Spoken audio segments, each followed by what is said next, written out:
ठीक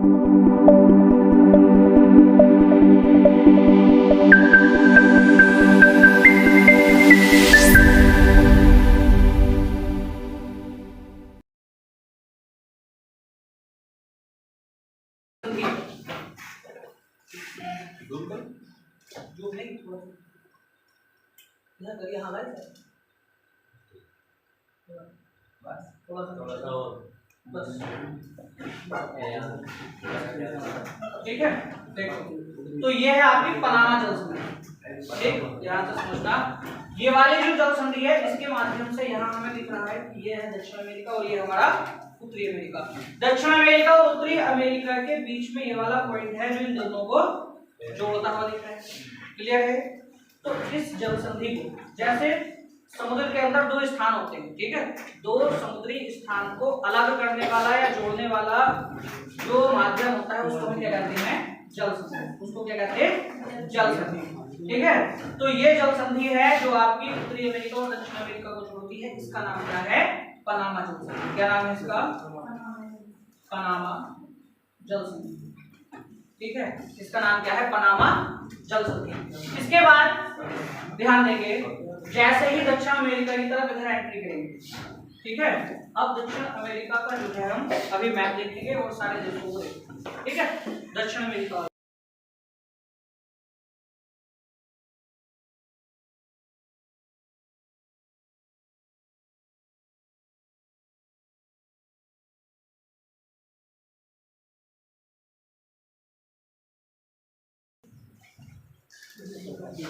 ठीक है। तो ये जो दक्षिण अमेरिका है, इस दक्षिण अमेरिका में जो है, जो यूरोप से रोमन शैली जानने वाले या लैटिन भाषा के जो ज्ञाता थे वो लोग यहाँ के बसे, इसलिए जो अमेरिका के देश हैं या दक्षिण अमेरिकी देश हैं इनको लैटिन अमेरिकी देश कहा जाता है। अब सबसे पहले दक्षिण अमेरिका में जब हम आएंगे, अभी हमने देखा था कि यहाँ ऊपर का हिस्सा जो उत्तरी अमेरिका के साथ लगा हुआ था, है ना, वो किस जल संधि के द्वारा जुड़ा हुआ था? पनामा जल संधि। अब यहाँ मैप को ध्यान से देखो, ये जो ब्लैक वाला पार्ट दिख रहा है ना, ये वाला, ये द्वीप है। ठीक है, ये क्या है? द्वीप। और इस द्वीप का नाम क्या है? Del Fuego. ठीक है, इस द्वीप का नाम है डेल फ्यूगो। इसका नाम है फ्यूगो द्वीप। ठीक है, फ्यूगो द्वीप। अब ये फ्यूगो द्वीप जो है ये दक्षिण अमेरिका का सबसे लास्ट का, ठीक है, दक्षिण अमेरिका का सबसे लास्ट का जो पॉइंट है वो कौन सा है? फ्यूगो द्वीप। यानी कि दक्षिण अमेरिका को अटलांटिक महासागर से जो अलग करता है वो द्वीप कौन सा है? फ्यूगो द्वीप। ठीक है, अब एक चीज हमने कल भी समझी थी और आज फिर दोबारा ध्यान देंगे, ये जो दक्षिण अमेरिका है, इस दक्षिण अमेरिका के जो पश्चिम वाला भाग है, ठीक है, दक्षिण अमेरिका के पश्चिम वाला जो भाग है, यहाँ कौन सा सागर है? प्रशांत महासागर। कौन सा महासागर है? प्रशांत महासागर। ठीक है, और जो उत्तर वाला, जो सॉरी पूरब वाला, ठीक है, दक्षिण अमेरिका के जो पूरब वाला हिस्सा है, उस पूरब वाले हिस्से में कौन सा महासागर है? अटलांटिक। कौन सा है? अटलांटिक महासागर। ठीक, तो इसके पूरब की तरफ अटलांटिक महासागर है, पश्चिम की तरफ प्रशांत महासागर है, जबकि दक्षिण में कौन सा द्वीप है?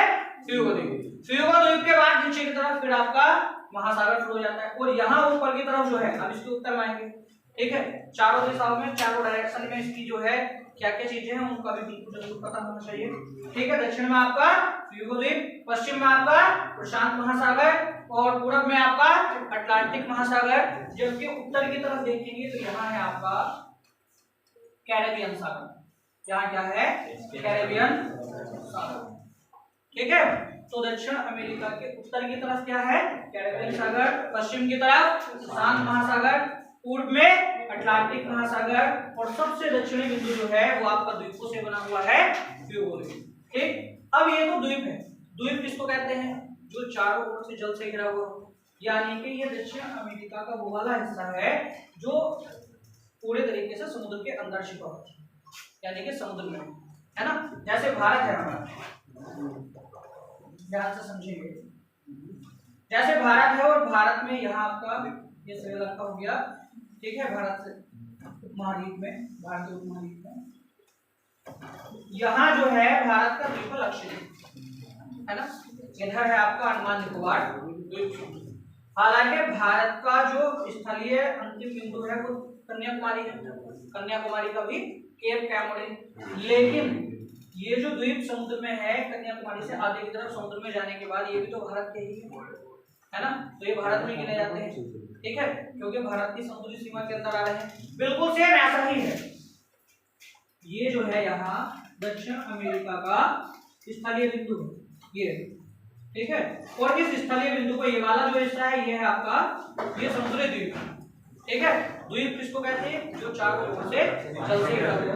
तो यहाँ बीच में जो है ये आपका प्रशांत महासागर का जल वाला क्षेत्र है और इसके बाहर की तरफ भी क्या है, द्वीप, ठीक है, इसके बाहर की तरफ क्या है, द्वीप। अब ये वाले जो द्वीप है ये द्वीप इस मुख्य भूमि से किस जल संधि के द्वारा अलग होते हैं, ये क्वेश्चन पेपर में बहुत पूछा जाता है, ठीक है। तो ये मुख्य बिंदु है दक्षिण अमेरिका का, मतलब मुख्य पृष्ठभूमि अर्थात जो भूमि वाला बिंदु है, भूमिगत, ठीक है।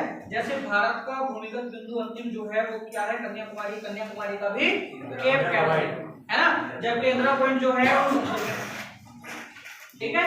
तो जैसे भारत के द्वीप थे तो यहाँ बीच में क्या था, इधर अरब सागर है, इधर जो है बंगाल की खाड़ी है, यानी कि समुद्र में है। ऐसे ही सेम यहाँ कंडीशन है, ये जो है दक्षिण अमेरिका का स्थलीय बिंदु है, ठीक है। दक्षिण अमेरिका के अंतिम स्थलीय बिंदु को द्वीपों से मिलाने वाली जो जल संधि है वो एग्जाम में बहुत पूछी जाती है, और वो जल संधि कौन सी है, मैगलिन, मैगलिन जल संधि। कौन सी जल संधि है, मैगलिन जल संधि, ठीक है। ये जल संधि कौन सी है, मैगलिन जल संधि। सारी चीजें क्लियर हो रही है, ठीक है। अभी तक कोई भी डाउट या कोई चीज क्लियर ना हुई हो बताओ, ठीक है। इसके बाद यहां से जब हम आगे की तरफ बढ़ेंगे, मैगलेन जल संधि से क्या जुड़ा हुआ है, फ्यूगो द्वीप किसके साथ, दक्षिण अमेरिका के स्थलीय अंतिम बिंदु के साथ, ठीक है। अब देखो उत्तर में क्या है, कैरेबियन सागर, पश्चिम में क्या है, प्रशांत महासागर, पूर्व में क्या है, अटलांटिक महासागर, और दक्षिणी सबसे अंतिम बिंदु कौन सा हो गया, फ्यूगो द्वीप, और किसके साथ जुड़ा हुआ है, इसके स्थलीय क्षेत्र से मैगलेन जल संधि के। क्लियर है इतना। इसके बाद इसमें जो रहने वाले लोग हैं, ठीक है, वो लैटिन परिवार से संबंध रखते हैं, लैटिन भाषा बोलते हैं, वो कहाँ के निवासी थे, यूरोप के थे, ठीक है। तो इसके अंदर आने वाले देशों को, ब्राजील को छोड़कर बाकी सभी अंदर आने वाले जितने भी इसके देश हैं उन सभी को लैटिन अमेरिकी देश बोला जाता है, क्योंकि इन सभी में रोमन भाषा की जो लैटिन शैली थी उसके बोलने वाले लोग यहाँ आकर कभी बस गए थे, उन्होंने इसको विकसित किया, ठीक है, इसलिए देशों को लैटिन अमेरिकी देश कहा जाता है। अब इसके बाद मैप में देखो जितने देश इसके अंदर हमें दिख रहे हैं, ठीक है, केवल इतने ही देश आपके दक्षिण अमेरिका में, ठीक है, इतने ही देश हैं आपके जो दक्षिण अमेरिका में। अब सबसे पहले हर देश की राजधानी और मुद्रा देखेंगे, ठीक है, राजधानी और मुद्रा देखो, समझो पहले,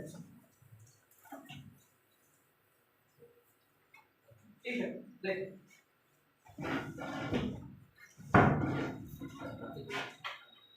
इसको नोट कर दो साथ साथ, साथ साथ नोट कर लेना है, मुद्रा और राजधानी। देखो ब्राजील की राजधानी, ब्राजील की राजधानी क्या है, ब्राजील, नोट करते रहेंगे। ब्राजील की राजधानी ब्राजीलिया, और मुद्रा क्या है, रियाल, मुद्रा क्या है इसकी, रियाल। ब्राजील की राजधानी ब्राजीलिया होगी और मुद्रा रियाल। पराग्वे, ठीक है, पराग्वे, पराग्वे की राजधानी, पराग्वे है ये वाला, ठीक है, ये है आपका पराग्वे। पराग्वे की कैपिटल क्या होगी, असुंसियान,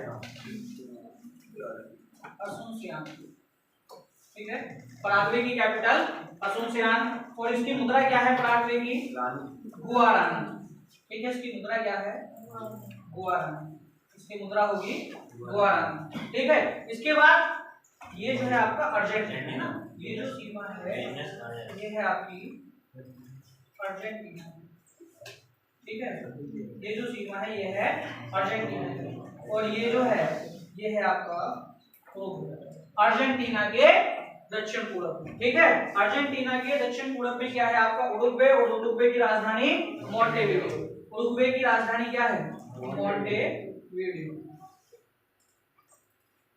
मोंटेवीडियो, और इसकी मुद्रा क्या है, पीसो, मुद्रा क्या है इसकी, पीसो, ठीक है। ये है आपका उरुग्वे, इसके बाद ये है आपका अर्जेंटीना, ध्यान देंगे, ठीक है। ये जो है ये आपका अर्जेंटीना, अर्जेंटीना की राजधानी ब्यूनस आयर्स, ठीक है। और मुद्रा क्या है इसकी, अर्जेंटीना, ठीक है।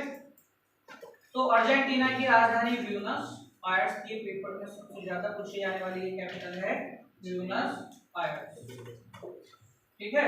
और मुद्रा है इसकी अर्जेंटीना,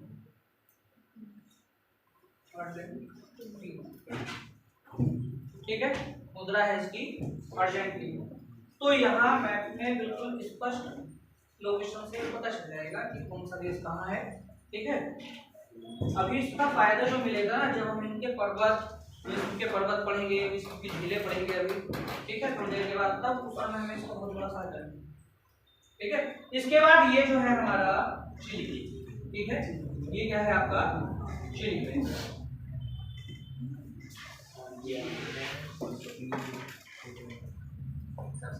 ठीक है।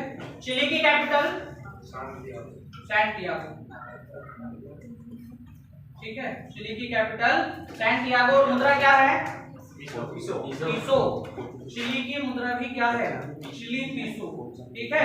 कभी कभी पीसो या चिली पीसो, चिली पीसो पूरा वर्ड है, इसकी जो मुद्रा है वो चिली पीसो है, ठीक है। ऑप्शन में केवल पीसो मिलेगा तो भी वही लगा। इसके बाद यहाँ से ऊपर चलेंगे, देखो इधर जो है आपका पराग्वे, चिली की राजधानी है सैंटियागो, ठीक है। यहाँ ऊपर की तरफ देखेंगे, ग्रीन वाला जो पार्ट है ये है आपका बोलिविया, ठीक है। ग्रीन वाला जो पार्ट है ये है आपका बोलिविया।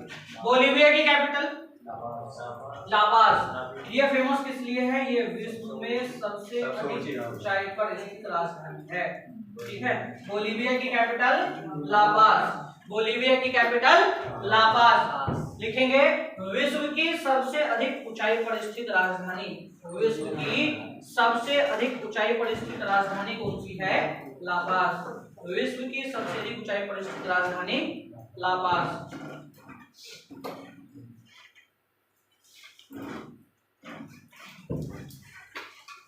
ठीक। इसके बाद जो ऊपर की तरफ चलेंगे आपका आएगा पेरू, ठीक है। ये है आपका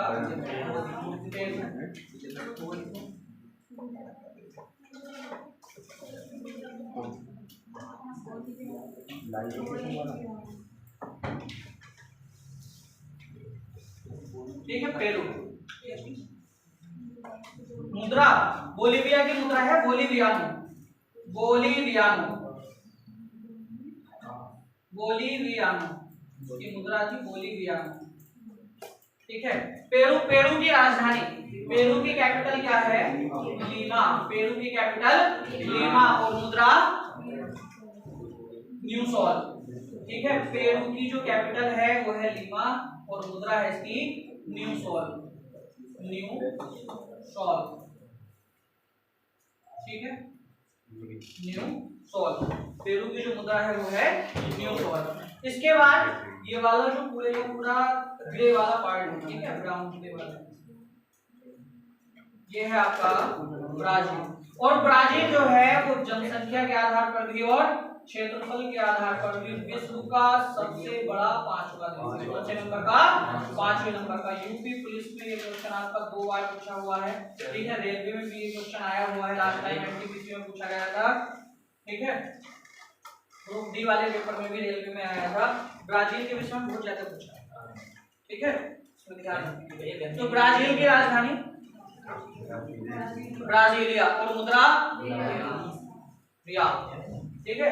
मुद्रा है इसकी रियाल और राजधानी है ब्राजीलिया, ठीक है। ब्राजील में जो है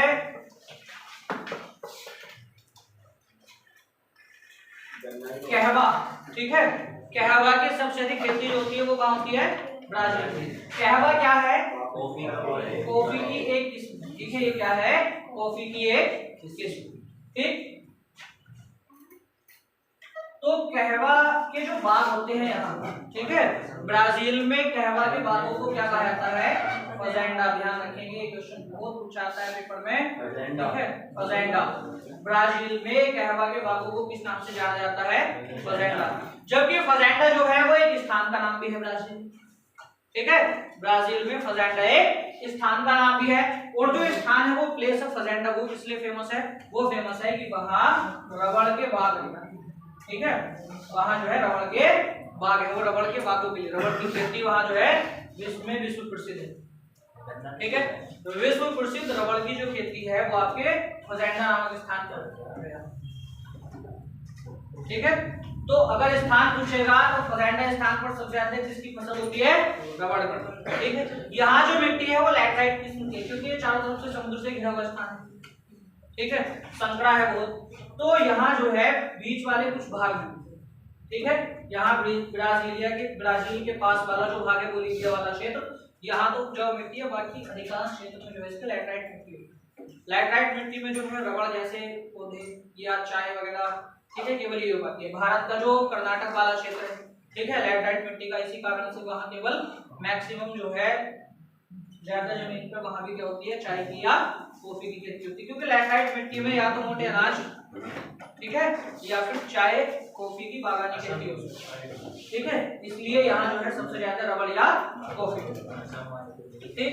इसके बाद यहाँ से ऊपर की तरफ देखो, ये कैपिटल बहुत ज्यादा पूछी जाती है, ठीक है। ये वाला जो देश है, इस देश का नाम क्या है? ये है आपका फ्रेंच गुयाना, ठीक है। राजनीतिक रूप से जो है, राजनीतिक रूप से फ्रेंच गुयाना पर किसका अधिकार है? फ्रांस। लेकिन ये आता किसके अधिकार क्षेत्र में है? ब्राजील, ठीक है, इसी से इसका नाम जो है फ्रेंच गुयाना भी पड़ा था।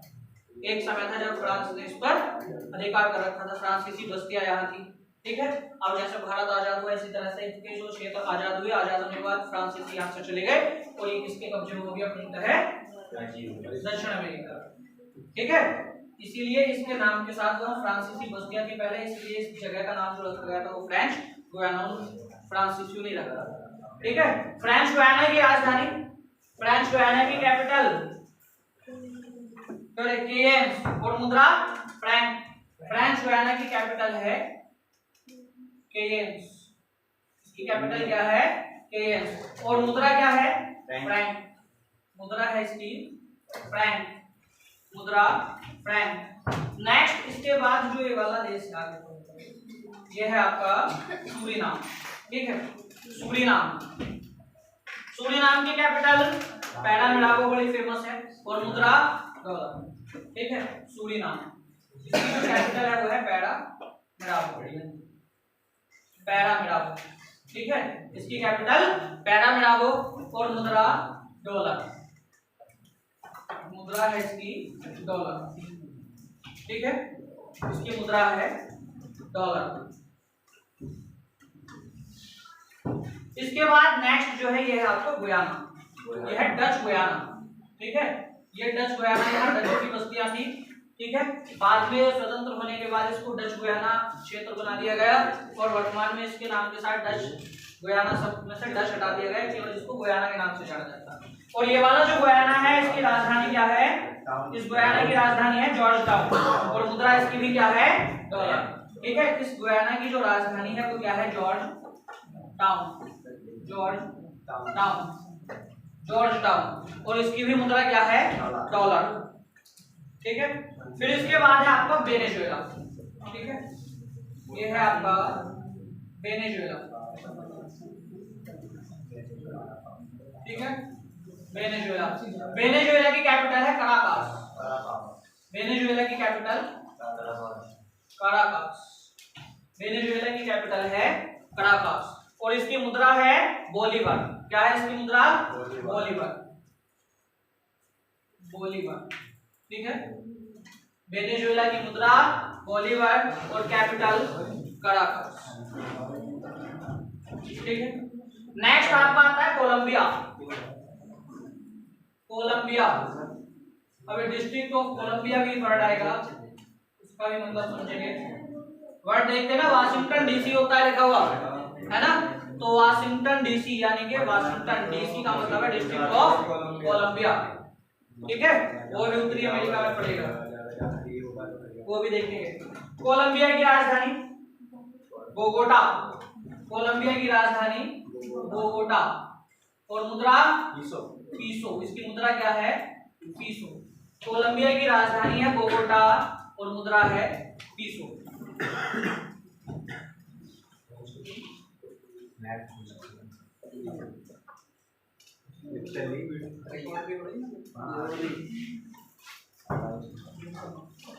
इसके बाद आता है आपका इक्वेडोर।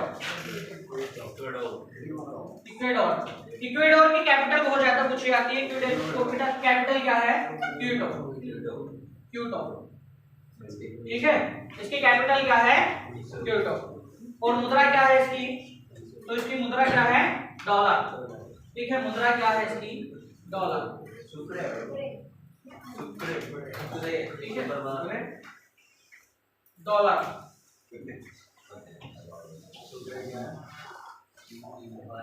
कोई मुद्रा है इसकी, ठीक है, दो मुद्राएं चलती हैं, सुप्रे और डॉलर, ठीक है।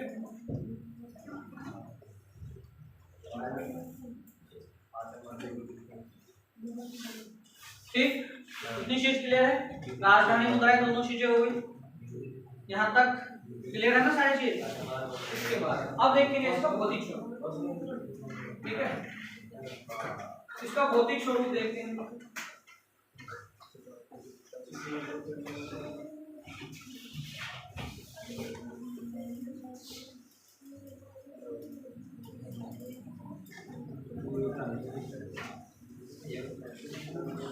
अब कोई भी देश हो वो दो अक्षांश और दो देशांतर के बीच में पड़ता है, ठीक है, दो अक्षांश और दो देशांतर के बीच में पड़ता है। यहाँ से पॉइंट लिखेंगे भारत इसका दक्षिण अमेरिका का भौगोलिक स्वरूप, पॉइंट लिखेंगे दक्षिण अमेरिका का भौगोलिक स्वरूप, दक्षिण अमेरिका का भौगोलिक स्वरूप। तो इसका भौगोलिक स्वरूप क्या है, क्या इसका अक्षांशीय विस्तार है, ठीक है, क्या इसका देशांतरीय विस्तार है,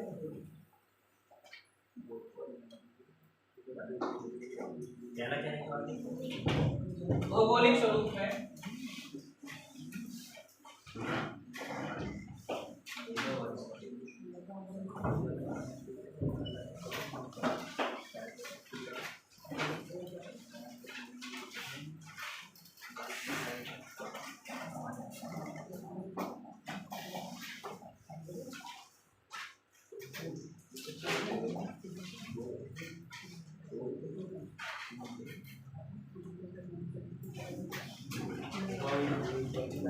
देखो, कोई भी देश जो देशांतर और दो अक्षांशों के बीच में घिरा हुआ होता है, ठीक है, तो किसी भी देश की स्थिति बनाने के लिए देशांतर या अक्षांश के बारे में हमें जानकारी होनी चाहिए।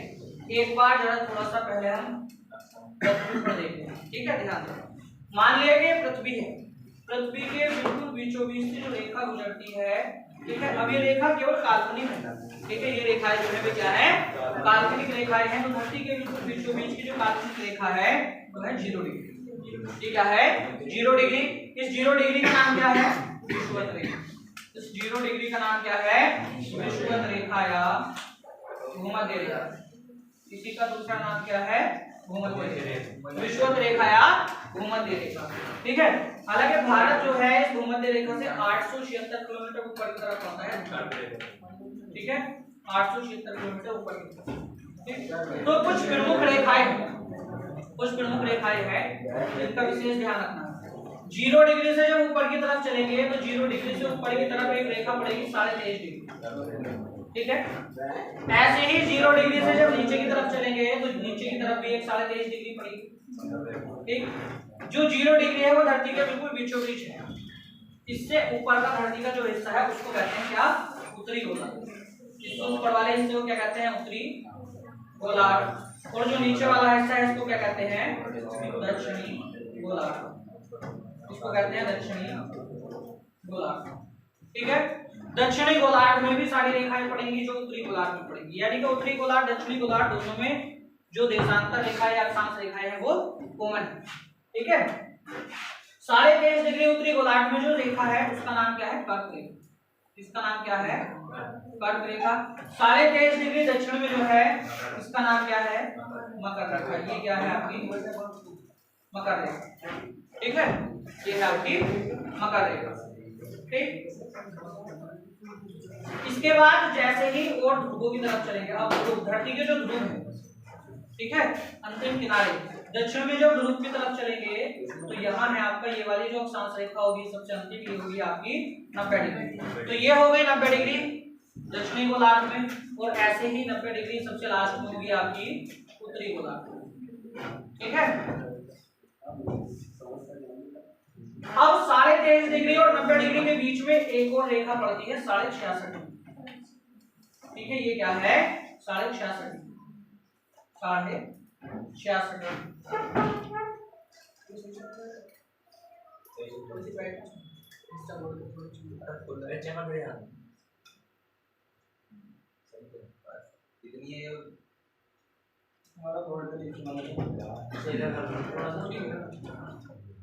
रेखा नीचे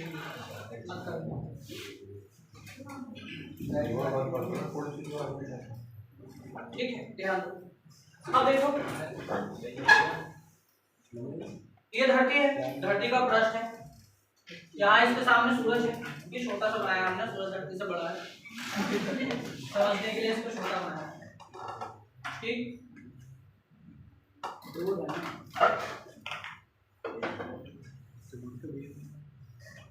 ठीक है, अब सूरज जो है वो धरती के बिल्कुल बीच वाले पृष्ठ के ठीक सामने है। धरती अपने एक्स पे घूमती है, इसी तरह से घूम के आती है, और धरती का जो पृष्ठ सूरज के सामने जितना जाता रहता है वहां उतनी ही धूप दिखाई देती है। ठीक है, धरती का जो क्या कारण है कि कुछ क्षेत्रों में उसी समय पर जो होती है रात होती है और कुछ में दिन होता है, तो जो पृष्ठ धरती का सूरज के सामने है, जहां तक सूरज का प्रकाश आ रहा है वहां तक दिन होता, और जो पीछे की तरफ पृष्ठ आ गया इधर पश्चिम में, वहां सूरज की रोशनी नहीं पहुंच पाएगी, तो यहाँ क्या होगा? ये धरती अपने अक्ष पर घूम रही है 27 किलोमीटर प्रति सेकंड के हिसाब से। ठीक है, तो इस स्पीड से जो है पश्चिम का भाग जैसे जैसे घूमता रहेगा वैसे ही पश्चिमी देश जब सूरज के सामने आती रहेगी तो यहाँ धूप आती रहेगी, इधर दिन निकलता रहेगा, और जो पृष्ठ घूम के पीछे की तरफ आता रहेगा वहां रात होती रहेगी, है ना। तो जैसे सामने वाला पृष्ठ है, यहाँ है आपका भारत, ठीक है, इधर आपका यूरोप, एशिया है, यूरोप है, यहाँ आपका ऑस्ट्रेलिया है। जो इस समय हम अमेरिका या दक्षिण अमेरिका पढ़ रहे हैं वो धरती के इसके पिछले वाले पृष्ठ पे। अब अगर भारत में यहाँ सूरज के सामने वाला पृष्ठ जो है, भारत वाला धरती का जो पृष्ठ है वो सूरज के सामने है, तो जो अमेरिका वाला पिछला पृष्ठ होगा वो तो धरती के बैक साइड में आ गया ना, पीछे की तरफ, इसलिए वहां रात होती है, यहाँ दिन हो जाए तो वहां रात होती है। उसका फैक्ट जो होता है वो ये होता है।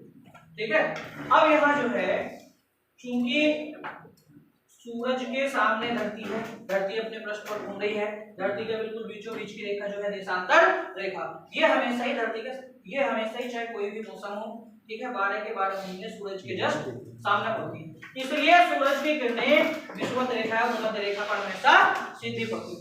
यही कारण है कि धरती पर एकमात्र भूमध्य रेखा वो स्थान है जहां पूरे 12 घंटे का दिन और 12 घंटे की रात। ठीक है, यहाँ 12 घंटे का दिन 12 घंटे की रात होती है, जबकि आपके हाथ में देखा होगा जाड़ों में दिन जो है वो जल्दी छिपता देर से, जल्दी छिपता देर से, जल्दी छिपता और गर्मियों में देर से, ऐसे ही होता ना। तो लेकिन विषुवत रेखा पर जो पड़ने वाले देश हैं, यहाँ 12 घंटे का दिन 12 घंटे की रात होती है हमेशा, क्योंकि सूरज के सामने आ रहे हैं और ये हमेशा सूरज के सामने रहता है वाला पृष्ठ। ठीक है, दूसरी चीज अब जब ये सूरज के सामने है ये वाला पृष्ठ, तो यहाँ गर्मी होगी, सबसे ज्यादा गर्मी है। ठीक है, इसके पास में पड़ने वाले देश वेस्ट इंडीज है ना, रात में आदमी को खड़ा कर दो अंधेरे में पता नहीं चलेगा। ठीक है, तो ठीक है, विषुवत रेखा के पास में पड़ने वाले जो क्षेत्र हैं वहां जो है अधिक गर्मी की वजह से, ठीक है, वहां टेम्परेचर मतलब यहाँ सूरज के सामने होने की वजह से टेम्परेचर जो होता है वो अधिक होता है। टेम्परेचर अधिक होगा, गर्मी अधिक होगी, और भाई साहब जब गर्मी अधिक होगी तो लोग क्या करेंगे, छाता लेके निकलेंगे, छाता नहीं लेके निकलेंगे तो भाई साहब भूले हुए उल्टे जैसे हो जाएंगे, मेकअप भी काम ना करता भैया। तो यहाँ जो है वे लोग इसलिए काले हैं।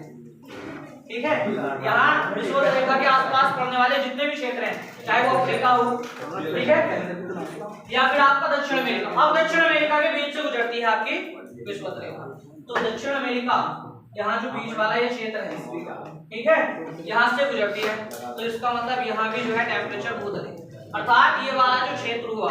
अब बात आ जाती है मानसून की, ध्यान से समझना, ठीक है। हर देश की कुछ ना कुछ जलवायु होती है, ठीक। जलवायु जो डिपेंड करती है वो करती है किस पर, कि कौन सा देश किस मानसूनी प्रदेश में, किस मानसूनी क्षेत्र में पड़ता है ना, तो उसका पता कैसे चलेगा। अब देखो यहाँ ध्यान दो,